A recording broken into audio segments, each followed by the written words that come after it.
All right, so we are going to look at the 15 years or so before the Civil War starts.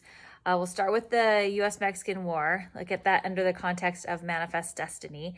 And we've seen this idea of manifest destiny like right from the get-go, right? We saw that in the City Upon a Hill sermon that John Winthrop gave in 1630.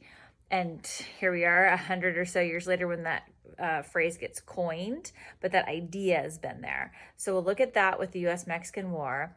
Then that will bring us into the gold rush in California, the territory that we're going to take from Mexico.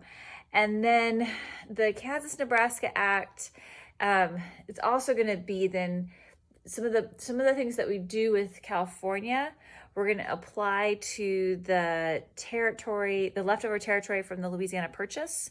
That's going to be the Kansas-Nebraska Act. We're going to apply, again, some of the things from California to that territory in Kansas-Nebraska.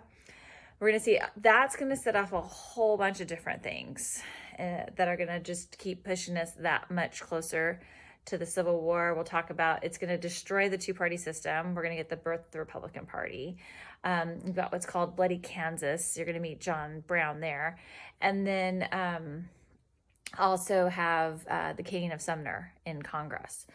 Then we'll see slavery in the context of the Supreme Court with the Dred Scott case. We're going to come back to John Brown, who you met in Kansas. We'll come back to him with Harper's Ferry. And a few of you actually in the virtual museum assignment, you wrote about the pikes that John Brown pikes that were perhaps maybe going to be used in the attempt to overthrow slavery. So a few of you had noted some interest with him. So here we are. Here's John Brown. And then we will conclude this lecture with the election of 1860, which is going to lead to the secession of several southern states and push us to the Civil War, where we'll go next week. All right. I hope you're doing well. Take care.